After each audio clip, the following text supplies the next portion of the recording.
अस्सलाम वालेकुम पाकिस्तानियों, क्या हाल है? ठीक हो? खैरियत से हो?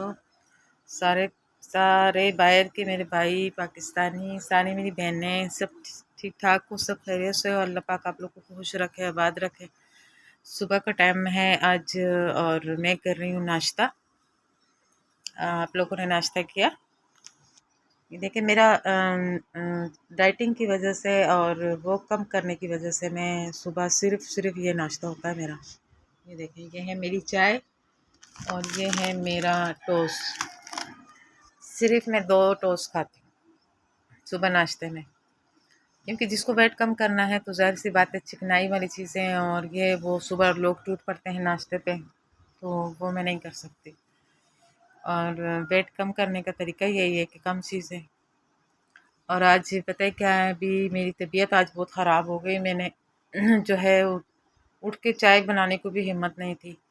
रात को मैं जो है बेटी के घर गई थी और पीछे लाइट हमारे पास नहीं थी। पूरे इलाके में लाइट हमारी लेट आती है ना, तो लाइट नहीं थी। तो 11:30 का टाइम था, मैं घर पे आ रही थी और पीछे पूरी गली जो है वो सब सन्नाटा थी और अंधेरा था।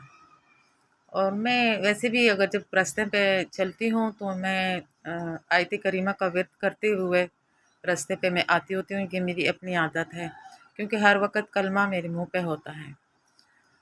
और इस तरह मैं चली तो एकदम अंधेरा था और मैं आयत करीमा का विर्द करती हुई तो मैं घर तक पहुँच गई।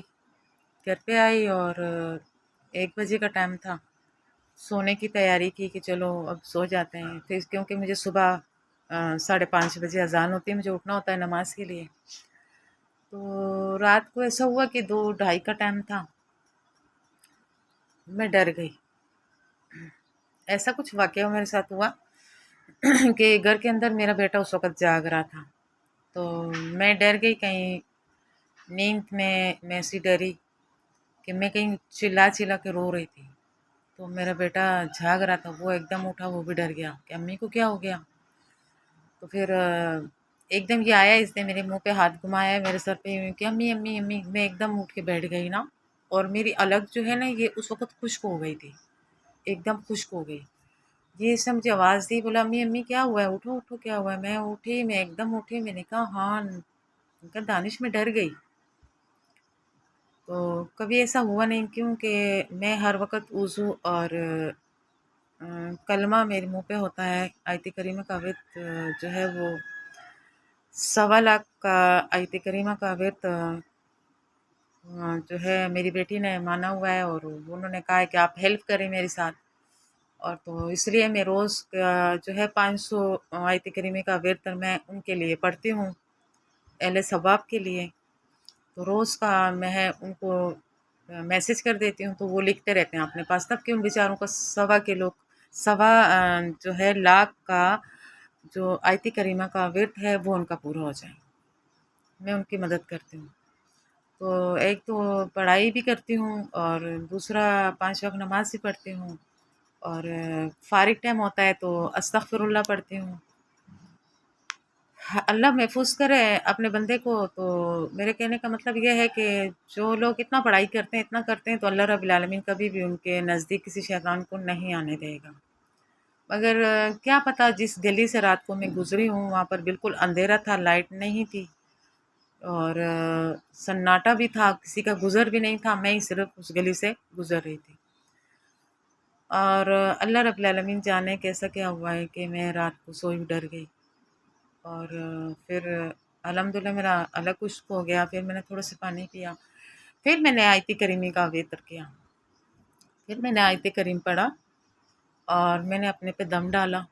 दम डालने के बाद अल्हम्दुलिल्लाह फिर मैं सो गई। मेरे कहने का मतलब ये है आप तमाम शहरियों से और तमाम मेरे बहन भाइयों से कि कभी-कभार अगर सन्नाटा गली से आप लोगों को गुज़र हो जाए, किसी और तरफ रास्ता ना हो, मजबूरी हो कि वहीं से गुज़रना है, घर का रास्ता यही है, तो आप लोग को आयत कुर्सी जो है उसको पढ़ें।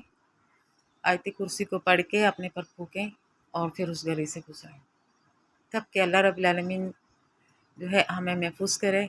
और जिन्नातों के साए भी बहुत ज़्यादा हैं, जिन भी हैं वो भी एक मखलूक है, इस दुनिया में है। ये चीज़ को तो सब मानते हैं कि ये चीज़ें हैं। तो अल्लाह रब्बुल आलमीन हम लोगों को इन चीज़ों से महफ़ूज़ करे اور اللہ ہمیں بچائے ان چیزوں سے، اللہ کسی کو بھی ان چیزوں کے آگے نہ لے کے جائے، اللہ پاک حفاظت کرے۔ اور آخری میسیج میرا یہ ہے تمام شہریوں سے، تمام میری ماؤں بہنیں، میری جتنے بھائی، سب چھوٹے بڑوں سے میری گزارش ہے کہ فلسطین ہمارے بہن بھائی اور معصوم سے بچے بہت تکلیف کے اندر ہیں، تو ہم اتنا ہی کر سکتے ہیں، ہم ان تک پہنچ تو نہیں سکتے ہیں ہم ان تک، تو اتنا کر سکتے ہیں کہ آپ لوگ ان کے لیے تسبیح پڑھیں اور ان کے لیے شکرانہ نفل ادا کریں کہ اللہ رب العالمین ان کو اسرائیل سے اور اللہ رب العالمین ان کو امریکہ سے محفوظ کرے، اللہ اپنے دربار میں سے ان کی مدد ادا فرمائے۔ گھر پہ بیٹھ کر ان سب کے لیے دعا کریں۔ اس وقت ہمارے تمام مسلمان جتنے لوگ ہیں اتنے مصروف ہو مگر اپنی مصروفیات سے 5 منٹ کا ٹائم نکالیں اور ہمارے جو ہیں چھوٹے بچے، مائیں بہنیں تکلیف کے اندر ہیں، ان کے لیے دعا کریں، ان کے لیے شکرانہ نفل ادا کریں، ان کے لیے تسبیحیں پڑھیں اور جو ہے ان کو بخشیں۔ اور جو شہید ہو گئے اللہ رب العالمین ان کو جنت فردوس میں ویسے ہی شہید ہیں، اللہ ان کو جنت میں جگہ عطا فرمائے۔ تو ہمیشہ کوئی تکلیف میں ہو تو اس کے لیے شکرانہ نفل ادا کیا کریں تو ساری تکلیفیں دور ہو جاتی۔ اور میرے لیے بھی دعا کریں، میرے لیے بھی دعا کریں کہ مجھے اللہ تعالیٰ زندگی دے، لمبی عمر دے اور مجھے صحت تندرستی دے کہ جتنا ہو سکے تو میں عوام کو اچھے میسیج دیتے رہوں۔